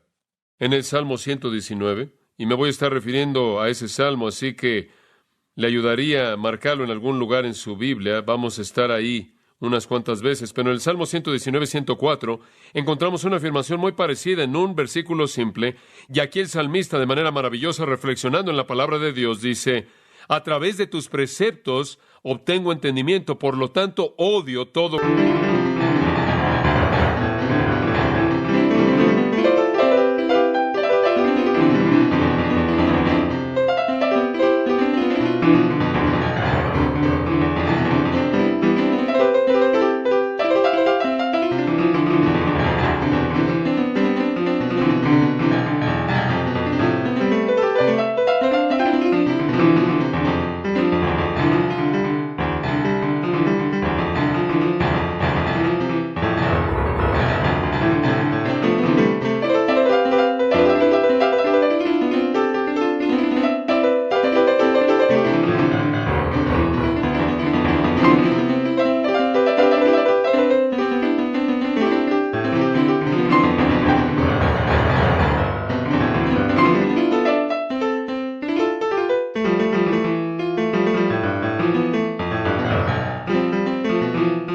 camino falso. Ahí está la esencia del hombre redimido, que anhela el entendimiento de la palabra de Dios, que anhela el cumplimiento de la palabra de Dios y que odia todo camino falso. Tomás Watson, el maravilloso hombre de Dios de la era puritana, en su libro tan importante llamado El cuerpo de divinidad, dijo esto, y cito: una señal de santificación es una antipatía hacia el pecado. Un hipócrita puede dejar el pecado, sin embargo, amarlo. Como una serpiente cambia de piel, pero mantiene su aguijón. Pero una persona santificada puede decir que no solo deja el pecado, lo odia. Dios ha cambiado tu naturaleza y te ha hecho como una hija de un rey, toda gloriosa por dentro. Él te ha vestido de la coraza de la santidad, en contra de la cual se puede disparar, pero nunca puede ser traspasada. Fin de la cita. Entonces hay una lucha. Y yo creo que la lucha nos es presentada aquí en Romanos capítulo 7, un pasaje clásico describiendo un retrato vívido, incisivo, del dolor del pecado que mora en la vida de un cristiano. Ahora, necesita recordar que en el 7º capítulo de Romanos, Pablo básicamente está hablando del lugar de la ley. Y él está tratando de demostrar que debido a que él predica salvación por la gracia a través de la fe, no significa que no ve lugar para la ley. Esto no es decir a los judíos que estiman la ley que él no la estima. Él simplemente está dándole su función apropiada. Y su función apropiada no es salvar a la gente o santificar a la gente, sino convencerlos de pecado y mostrarles, como indica el versículo 13, la pecaminosidad excesiva del pecado. Y él está señalando que inclusive como un creyente, la ley continúa teniendo la función de demostrarle al cristiano la pecaminosidad excesiva del pecado. Cuando él ve la ley de Dios, la cual su corazón anhela cumplir, y en comparación ve el pecado en su vida, él ama la ley y odia el pecado. Ahora, en medio de este conflicto, encontramos cómo derrama el corazón el apóstol Pablo en primera persona. Yo, mí. Este es su testimonio y el nuestro también. Y el testimonio de su propia lucha espiritualmente con el pecado que mora en él es dado en 3 lamentos. Es un pasaje muy triste. Es un pasaje lleno de tristeza. Es un pasaje muy incisivo. Porque no es con frecuencia que encontramos este tipo de perspectiva de la lucha del apóstol Pablo. Y no es con frecuencia que él lo repite tantas veces. De hecho, conforme leí eso, probablemente notó la repetición del texto. Hay 3 lamentos, y los 3 básicamente dicen lo mismo. Él lamenta su situación, él llora por ella. Su corazón está triste por ella, él está quebrantado por ella. Y cada lamento tiene 3 partes. La condición en la cual se encuentra a sí mismo, la prueba de esa condición y la fuente de esa condición. Observe el primer lamento a manera de repaso. Lo vimos la semana pasada, versículos 14 al 17.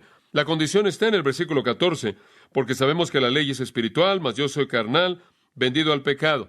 La ley es espiritual, esto es, procede del Espíritu Santo. Es activada por la mente y el corazón y la voluntad de Dios. Es santa, justa y buena, dice el versículo 12. Pero yo, en contraste, no soy espiritual. La ley es espiritual y yo no soy espiritual. Ahora dice usted, ¿puede un cristiano decir eso? Sí, en una perspectiva. Esa es una perspectiva que debemos tener apropiadamente de nuestras propias vidas. No somos todo lo que debiéramos ser, ¿verdad? La ley de Dios es espiritual, pero nosotros somos carnales. No somos espirituales, somos carnales. Y aquí él está viendo la batalla, él está viendo su humanidad.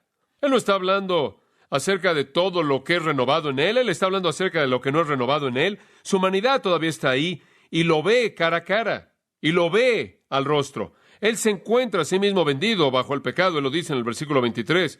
Él es llevado en cautividad a la ley del pecado que está operando en sus miembros. Él se encuentra a sí mismo todavía siendo victimizado por el pecado, aunque él es redimido. Esta es su condición de lucha. De hecho, en Filipenses capítulo 3, versículo 12, Pablo lo dice de esta manera. No que lo haya alcanzado ya, ni que ya sea perfecto, sino que prosigo por ver si puedo hacer aquello para lo cual fui también nacido por Cristo Jesús. Hermanos, yo mismo no considero haberlo alcanzado ya. En otras palabras, no he llegado ahí. Pero esto hago, olvidando lo que queda atrás y extendiéndome a lo que está por delante. Prosigo a la meta, al premio del supremo llamamiento de Dios en Cristo Jesús, Señor nuestro.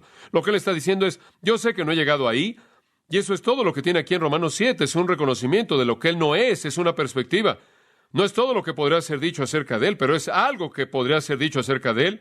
No es todo lo que podría ser dicho acerca de mí, el decir que no soy espiritual, pero es verdad acerca de mí el decir que no soy espiritual. No he llegado a ser de manera total lo que seré, ¿verdad?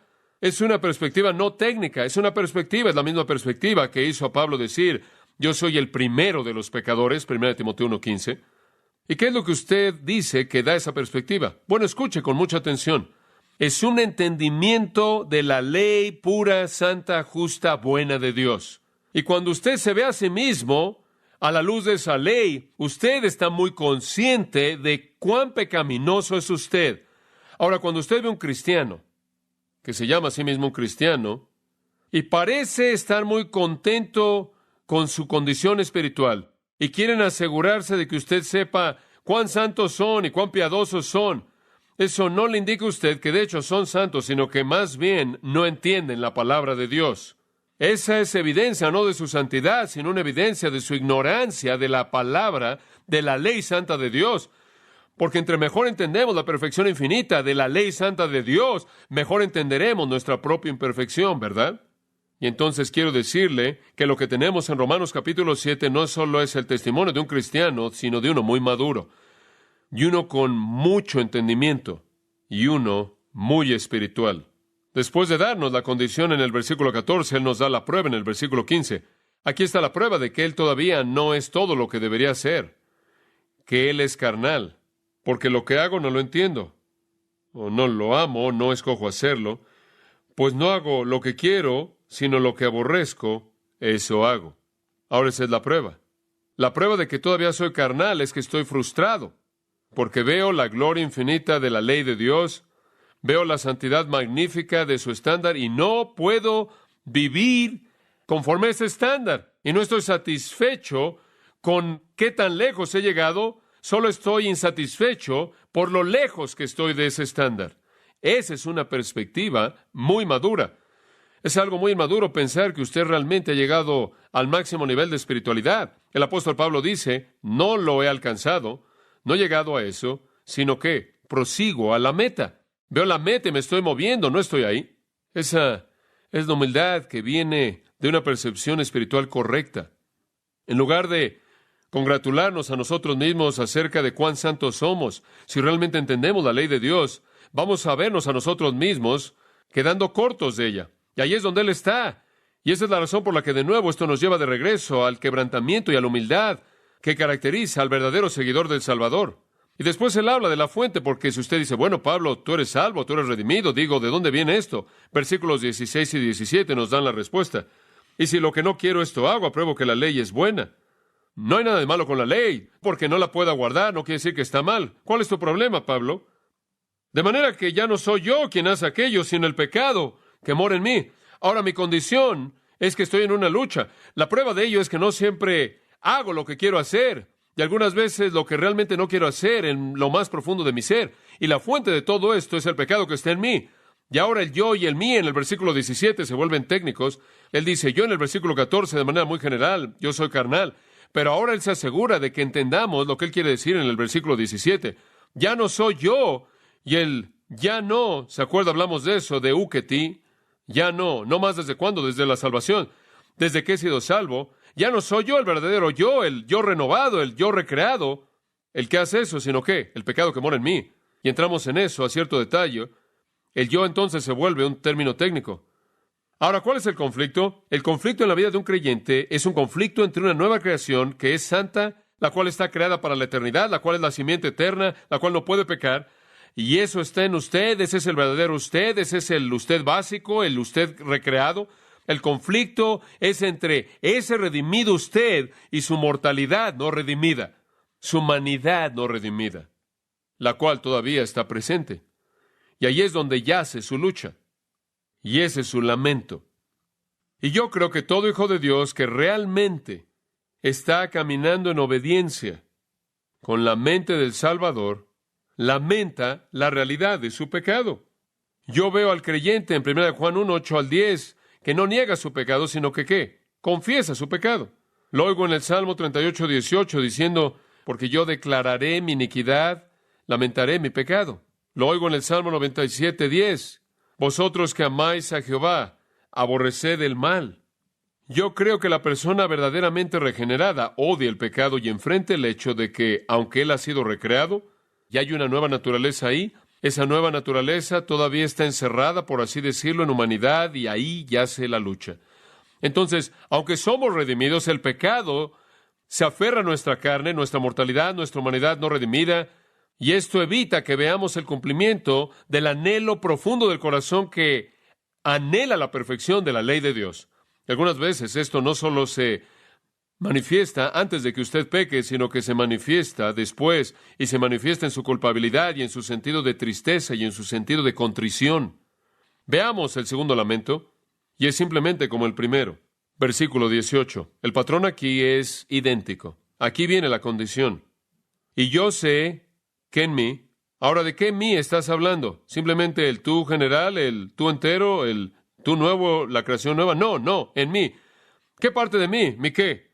Esto es mi carne. Y aquí él habla en términos técnicos. Él no quiere que perdamos la distinción que acaba de hacer en el versículo 17, de que no es realmente él, es el pecado que mora en mí. Y después en el versículo 18 él dice, el pecado mora en mi carne. Entonces no es realmente yo, no es el nuevo yo, no es el yo recreado, no es el divino, no es la naturaleza divina, la naturaleza incorruptible implantada en mí, no la simiente eterna que no puede pecar.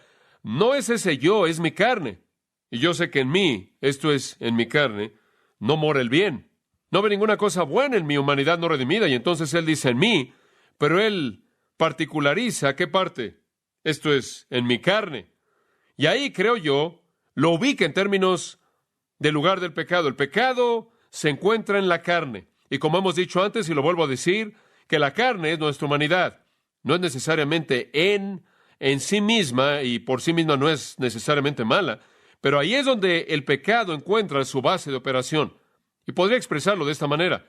Pablo limita el área de corrupción en el creyente a la carne, a la mortalidad no redimida. Esa es la razón por la cual, amados, cuando ustedes mueren y dejan este cuerpo, ningún cambio necesita ser llevado a cabo para que usted entre a la gloria eterna, porque todo lo que usted necesita para estar listo no es el que se le añada algo a usted, sino que se le quite algo a usted. Y entonces él limita el área de pecado al estado caído de su mortalidad no redimida. Ahora note, si es tan amable, que él dice, esto es en mi carne. Él ya no está en la carne, como descubriremos en el capítulo 8, versículos 5 al 8, sino que la carne está, ¿qué? En él. Todavía está ahí. Y por cierto, la gente no salva, solo son carne, carne, carne, carne, carne y nada más. Ahora, la prueba de esta condición es dada en el versículo 18 de nuevo. Y esta es una canción triste, y esa es la razón por la que él lo lamenta una y otra vez. Observa el versículo 18. Aquí está la prueba, a la mitad del versículo. Porque, en otras palabras, lo voy a demostrar. El querer el bien está en mí. En otras palabras, hay algo en mí que quiere hacer lo que está bien, pero no el hacerlo. Ahora, por favor, no lo malentienda aquí. Él no está diciendo, no puedo entender, no sé cómo hacer algo correcto en ningún momento, porque eso no es verdad. Sino lo que él está diciendo es, no lo puedo hacer al grado que mi corazón lo quiere hacer. ¿Se da cuenta? ¿Lo entiende? No lo puedo llevar a cabo de la manera en la que lo quiero hacer. Si usted ve su propia vida cristiana y ve el flujo de crecimiento, creo que si usted se sienta y es honesto al respecto, aunque puede ver crecimiento en su vida cristiana, usted va a tener un mayor odio hacia su pecado ahora de lo que usted tuvo mucho tiempo atrás, cuando usted estaba muy atrás en la línea del crecimiento y realmente no entendía lo serio que era el pecado. Y si usted no hubiera tenido una comprensión tan grande de la majestad y la santidad de Dios y la pureza infinita de su santa palabra, como puede ver, y así también escala su sensibilidad al pecado. Y aunque hemos sido instruidos y afirmamos de nuevo que el crecimiento espiritual involucra la frecuencia decreciente de pecado, junto con la frecuencia decreciente de pecado, hay una sensibilidad que se incrementa al pecado. Y esa es la experiencia de Pablo.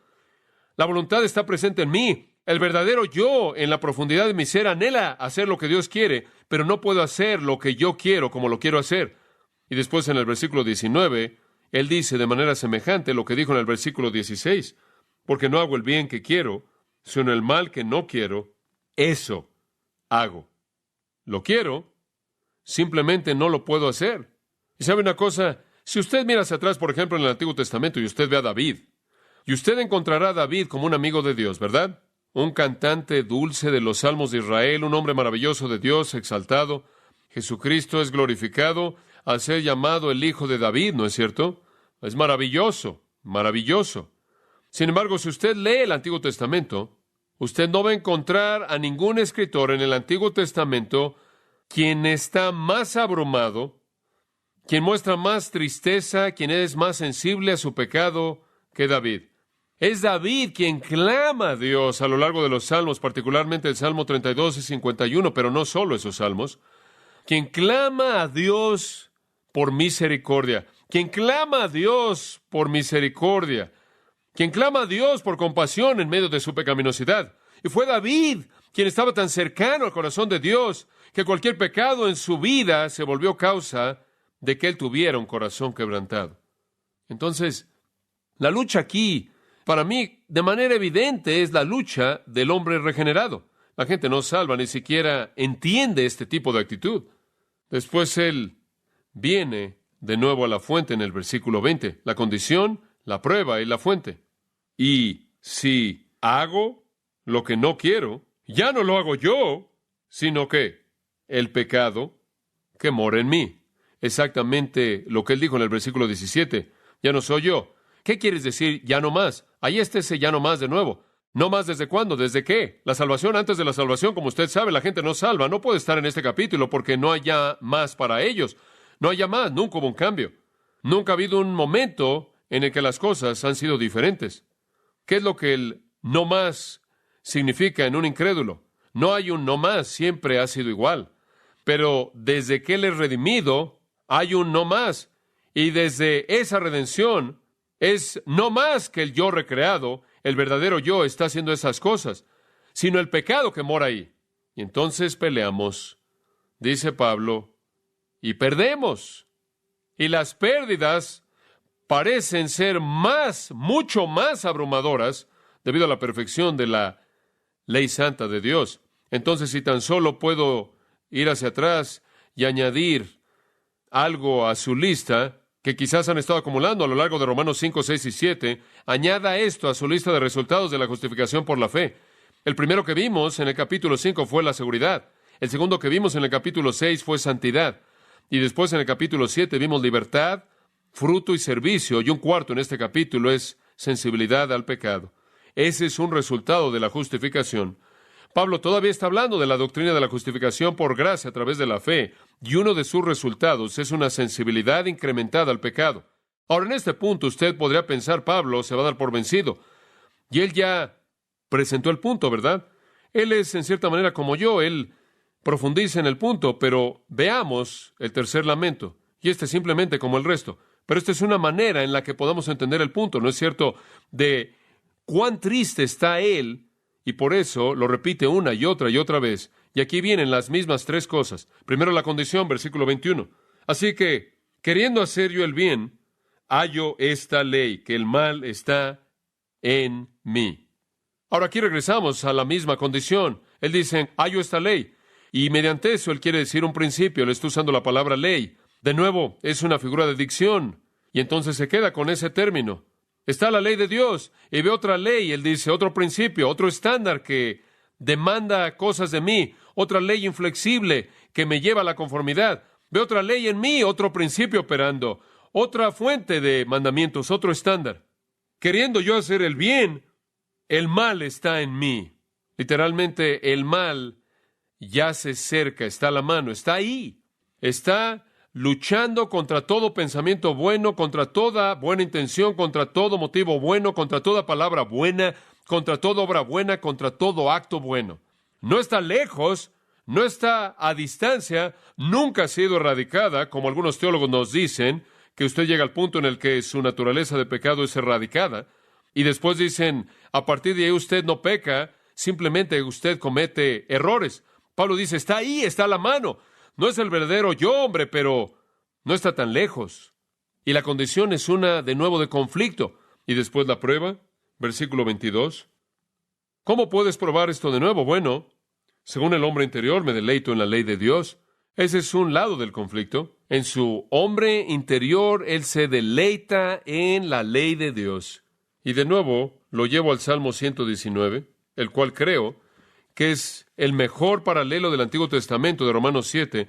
No sé si alguien ha dicho esto antes, pero me gustaría sugerir eso.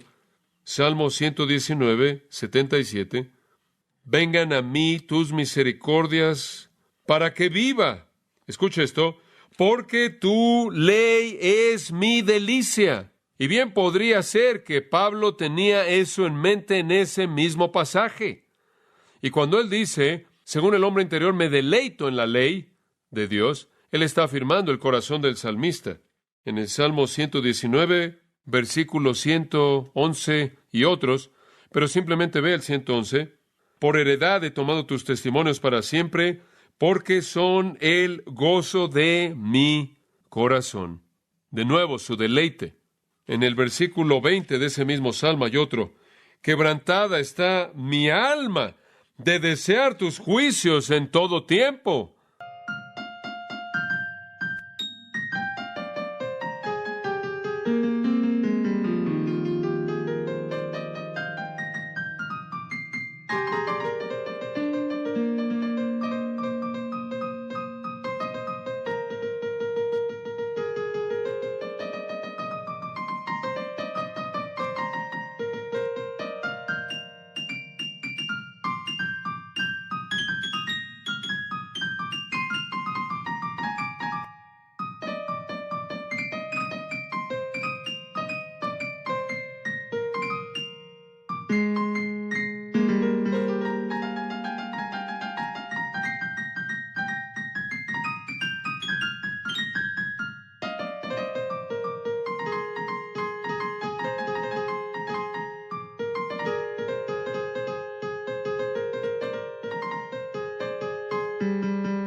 ¡Oh, qué versículo tan tremendo!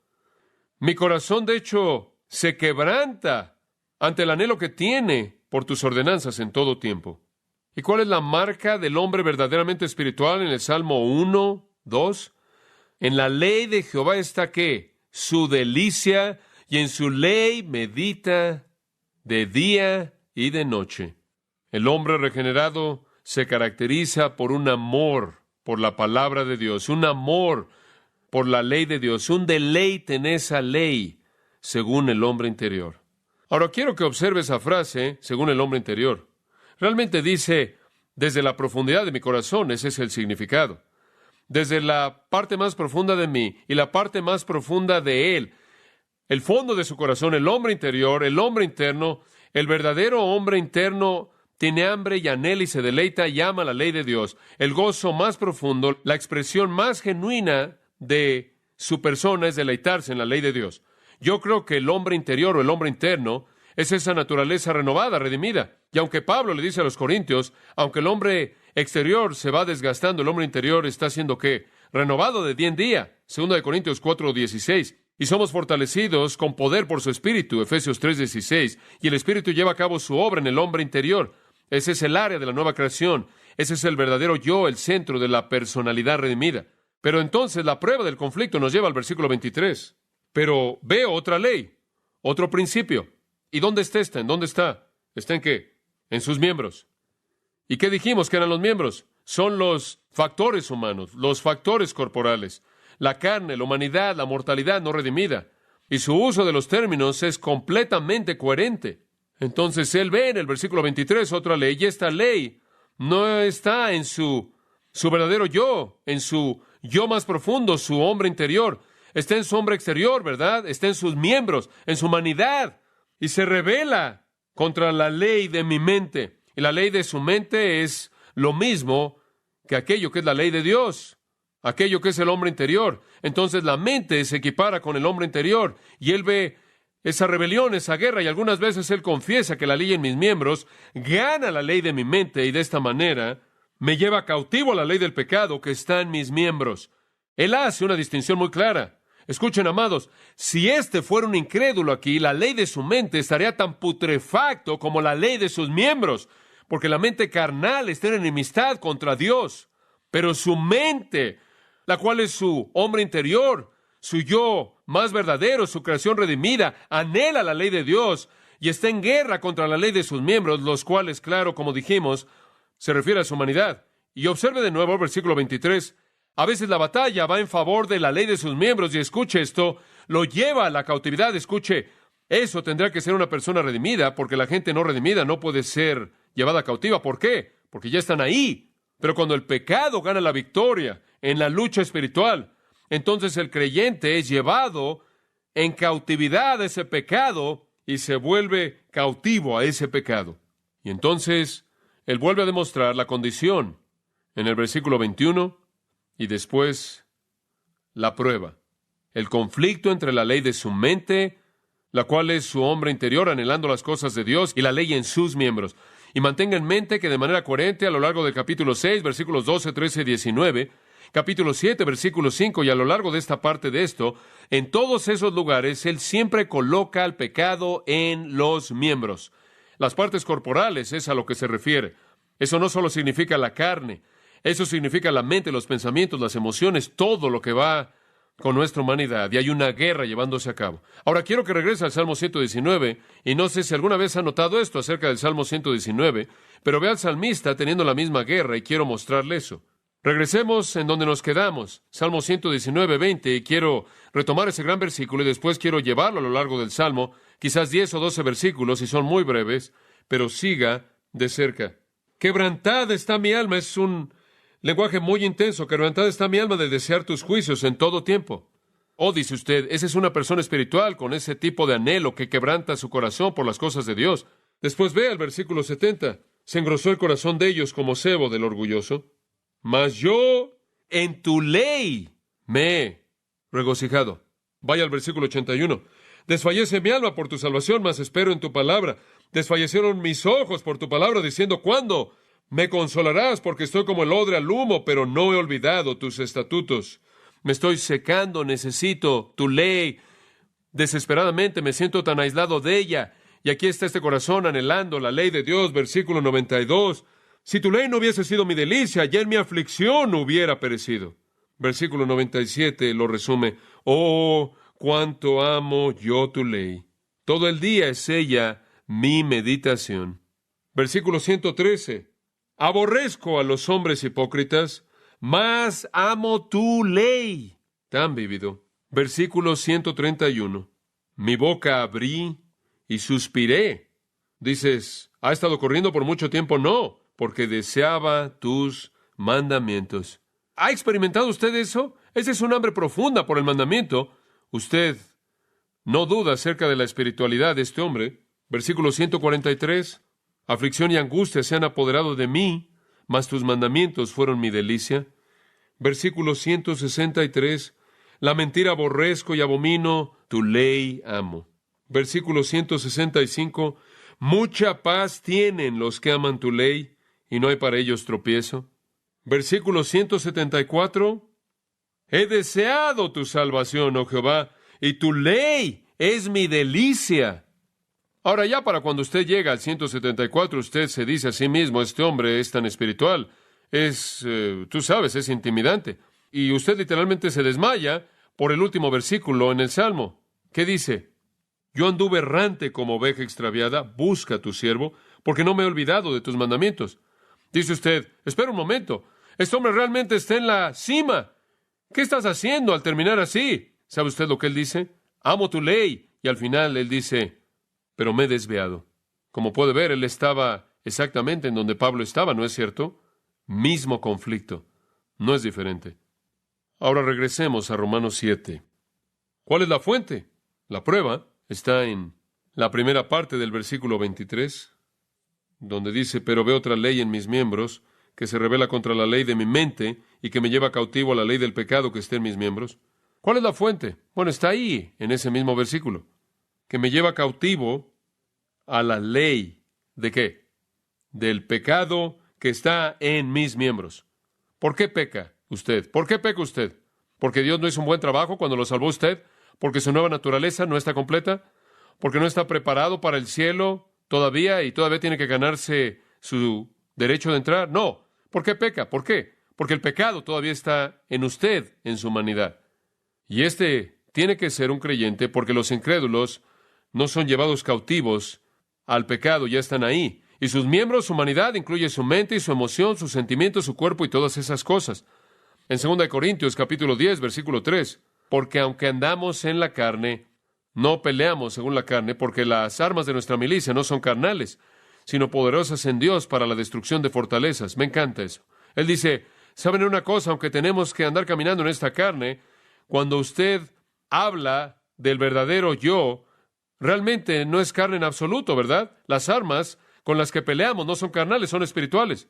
3 lamentos, y enfatizan la condición del creyente, es una condición de conflicto. Enfatizan la prueba de eso, la incapacidad de hacer la voluntad de Dios al grado que sabemos que debemos hacerlo. Y enfatizan la fuente de eso, el pecado que mora en el creyente. El verdadero creyente, el creyente espiritual, el creyente piadoso, clama por ser liberado de esto. Y como si 3 lamentos no fueran suficientes, él expresa una queja de dolor en el versículo 24. Una queja de dolor que excede a los otros lamentos. Una queja que va más allá de cualquier cosa de lo que él ha dicho. Él simplemente clama en la aflicción y la frustración y dice, miserable de mí. Y usted se dice a sí mismo, ¿puede este ser el apóstol Pablo? ¿Puede este ser un cristiano? Y el comentarista maravilloso, bendecido por Dios de años y años atrás, Haldane, dice, los hombres se perciben a sí mismos como pecadores en proporción directa a su descubrimiento previo de la santidad de Dios y su ley. Y tiene razón. Este es un creyente quien dice, oh miserable de mí. Él quiere ser todo lo que Dios quiere que él sea. El salmista clama en el Salmo 6, Jehová, no me castigues en tu ira ni me reprendas en tu enojo.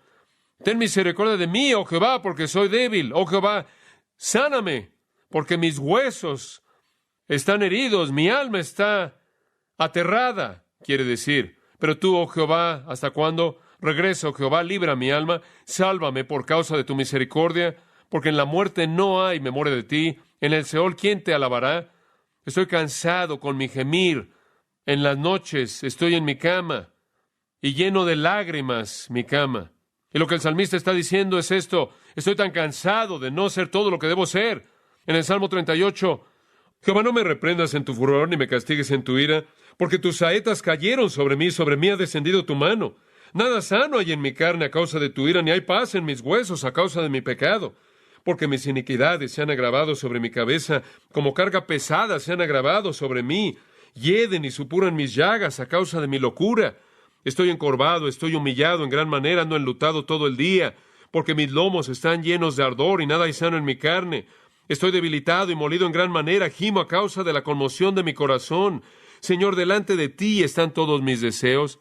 Dice usted, si todo tu deseo está delante de él, ¿cómo puede estar en ese desastre? Ahí está la batalla, ¿no es cierto?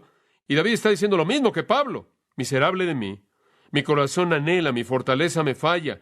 Él quería ser más de lo que él era. Él se encontró, se halló a sí mismo debilitado por su humanidad. En el Salmo 130, de lo profundo, Jehová, a ti clamo. Señor, oye mi voz, estén atentos tus oídos a la voz de mi súplica. Si mirares los pecados, ¿quién, oh Señor, podrá mantenerse? Pero en ti hay perdón para que sea reverenciado. Esperé yo a Jehová, esperó mi alma en su palabra. He esperado. Aquí de nuevo clamando a partir del pecado. Alguien que es piadoso. Así son los redimidos. Miserable de mí. Y después él hace una pregunta en el versículo 24. ¿Quién me librará de este cuerpo de muerte? Mantenga en mente de nuevo en dónde está su problema. ¿Está en su qué? En su cuerpo. ¿Y es un cuerpo de qué? De muerte. La palabra librará es la palabra rescate. Es usada para señalar el acto de un soldado que corre a su camarada en medio de una batalla y él lo rescata del enemigo. Y el cuerpo de muerte es muy interesante. Literalmente se refiere al cuerpo que está sujeto al pecado y a la muerte. Es la mortalidad no redimida de nuevo. Y de nuevo, los términos son coherentes. Es el cuerpo, los miembros, la carne. Se ha reportado que cerca de Tarso, en donde Saulo nació, había una tribu de personas que aplicaban una pena terrible en contra de un homicida. Cuando una persona asesinaba a alguien, su costumbre consistía en amarrar el cadáver muerto al asesino cara a cara, nariz con nariz, pecho a pecho, muslo con muslo, pie con pie. Ese era el castigo hasta que la putrefacción del cuerpo muerto mataba al asesino. Y estaba amarrado con tanta fuerza que no podía liberarse a sí mismo. Y solo se necesitaban unos cuantos días para que la corrupción de la muerte pasara al vivo y le quitara la vida. Y Pablo se ve a sí mismo y ve eso en su propio caso y percibe que está cara a cara, pecho a pecho, muslo a muslo, a algo que está muerto y corrupto y que lo está matando y clama, miserable de mí, ¿quién me librará? ¿Hay esperanza? Hay esperanza. Versículo 25. Gracias doy a Dios por Jesucristo, Señor nuestro. Eso se oye como triunfo para mí, ¿no es cierto? Eso es certeza. ¿Qué estás diciendo, Pablo? ¿Es esto algún tipo de situación mística? ¿Cómo es que eres liberado del conflicto? Por Jesucristo, Señor nuestro. ¿Qué es lo que Él tiene en mente? Yo creo que lo que Él tiene en mente es expresado en el capítulo 8 de Romanos. Comenzando en el versículo 18, y vamos a entrar en esto más adelante. Pues tengo por cierto que las aflicciones del tiempo presente no son comparables con la gloria venidera que en nosotros ha de manifestarse. Y después Él habla acerca de la creación, anhelando la manifestación plena. Pasa al versículo 23. Y no solo ella, esto no solo la creación gime, anhelando su gloria, sino que también nosotros mismos que tenemos las primicias del Espíritu. En otras palabras, tenemos al Espíritu Santo que mora en nosotros. Tenemos la nueva creación, tenemos la simiente eterna, tenemos la naturaleza divina. Y está ahí en nosotros, pero nosotros también gemimos dentro de nosotros mismos, esperando la adopción, la redención de nuestro ¿qué? De nuestro cuerpo. Como puede ver, estamos esperando la fase final de salvación porque en esperanza fuimos salvos. Todavía estamos esperando ese día, cuando seamos liberados de manera total y redimidos en cuerpo como también en alma. Y yo creo que eso es lo que Pablo espera en el 7:25. Doy gracias a Dios, él dice, que el final del conflicto está por venir a través del Señor Jesucristo y va a venir cuando Él aparezca, cuando seamos glorificados o cuando entramos en su presencia y seamos glorificados. Allí es cuando el fin viene, el fin de la batalla. ¿Quiere oírlo en las palabras de Pablo en 1 Corintios 15? Aquí está. Cuando esto corruptible se vista de incorruptible y cuando esto mortal se vista de inmortalidad. Eso es cuando él dice en el versículo 57, gracias sean dadas a Dios, quien nos da la victoria a través de nuestro Señor Jesucristo. Casi en la misma frase que él usa en Romanos 7:25. Y aquí él dice, gracias doy a Dios por Jesucristo, Señor nuestro.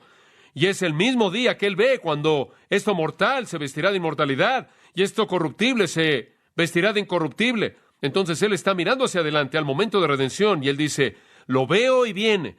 Y estoy viviendo en esperanza que de hecho va a venir. Es lo mismo que él tiene en mente en 2 Corintios 5:4, cuando él dice, estamos en este tabernáculo y gemimos. ¿Por qué? Porque estamos cargados con nuestra humanidad y no queremos ser desvestidos, sino revestidos cuando la mortalidad sea tragada, absorbida por la vida. Es una gran verdad. Esperamos ese día. Es el mismo día que él tenía en mente al escribir a los filipenses, cuando esperamos al Salvador, al Señor Jesucristo, quien transformará el cuerpo de la humillación nuestra para que sea semejanza de el cuerpo de la gloria suya. Esa es una esperanza triunfal, ¿no es cierto? Mientras tanto, versículo 25, hasta ese entonces, así que yo mismo con la mente sirvo a la ley de Dios, mas con la carne a la ley del pecado. ¿Sabe lo que él está diciendo? Hasta ese día, la batalla que sigue y sigue mientras que permanezcamos en la carne. Y continuamos clamando con Tennyson, oh, que un nuevo hombre se levante dentro de mí y someta al hombre que soy. Entonces la batalla no se va a acabar hasta que Jesús nos dé inmortalidad y lo incorruptible. Liberación completa espera hasta la glorificación. Ese es el punto. Pero eso no quiere decir que no podemos experimentar victoria aquí y ahora, ¿verdad? Y ese es el capítulo 8. Y ese es para 2 semanas a partir de esta noche. Pero entre ahora y ese entonces, el Espíritu Santo le va a ayudar a usted. Inclinémonos en oración. Quiero que tan solo tenga una palabra de oración en silencio conmigo por un momento. Y quiero que haga 2 cosas. En primer lugar, quiero que le agradezca a Dios por la nueva criatura que usted es. ¿Será tan amable de hacer eso? Que usted ha sido hecho nuevo en Cristo, listo para el cielo. ¿Será tan amable en agradecerle a Él por eso? Y después, ¿podría confesarle a Él que aunque usted ama su ley y usted anhela hacerla, hay algo en usted que se revela que lucha en contra de eso? ¿Y podría tan solo confesarle eso a Él con tristeza en su corazón y pedir que Él le dé a usted victoria hasta que Jesús venga a liberarlo de este cuerpo de humillación y que le dé un cuerpo en semejanza al de Él. Querido Padre, te damos gracias porque nos has permitido entrar al corazón de este amado apóstol y al corazón del salmista, porque ambos han expresado los clamores de nuestros propios corazones. Queremos hacer lo correcto de manera desesperada. Queremos ser todo lo que otras personas necesitan. Queremos ministrar como debemos. Queremos amar como tú amas. Queremos siempre estar dedicados y estar comprometidos. Queremos siempre hablar la verdad, siempre tener integridad, virtud. Queremos tener la pureza y la gentileza y la mansedumbre. Queremos tener la fortaleza de virtud. Queremos siempre decir lo que es apropiado. Queremos siempre traer fortaleza a la debilidad. Pero, Señor, con tanta frecuencia simplemente no lo hacemos. Somos indiferentes hacia las personas, somos egoístas, pensamos en satisfacer nuestros propios deseos, somos críticos, somos infieles a promesas que hemos hecho y simplemente quedamos cortos. Y conforme lamentamos ese poder del pecado que mora en nosotros, ayúdanos a saber, Padre, que aún en una admisión como esta, estamos diciendo más. Estamos diciendo que sabemos que tú eres un Dios santo, que nos ha dado una ley justa y santa y buena. Y entonces, aún en nuestra sensibilidad al pecado y aún en el sentido de tristeza que tenemos, hay una esperanza, ya que habla de uno que es redimido, habla de uno que está avanzando en el crecimiento espiritual, viendo el pecado por lo que realmente es y la ley de Dios por lo que realmente es. E inclusive es confortante, Padre, el saber que tenemos hambre de esas cosas que son santas, justas y buenas, aunque no siempre las cumplimos. Gracias por ese efecto invertido, que en nuestra tristeza encontramos una medida de gozo. Ayúdanos a que nuestros corazones estén llenos de esperanza por la venida de Jesucristo. Y mientras tanto, que seamos librados de la derrota por el poder del Espíritu en nosotros. Te damos gracias por nuestra comunión en este día. Y ahora oramos por aquellos que puedan estar aquí que no conozcan a Jesucristo, en quienes no hay conflicto, quienes como el burlador no sienten el peso del pecado porque están muertos, y un hombre muerto no siente nada. Que despierten, como Pablo despertó en Romanos capítulo 7, y vean cara a cara la ley de Dios, y vean su pecado, y vengan al Salvador. Padre nuestro, trae a aquellos que tú deseas que vengan, toca todo corazón, bendice a los consejeros conforme comparten,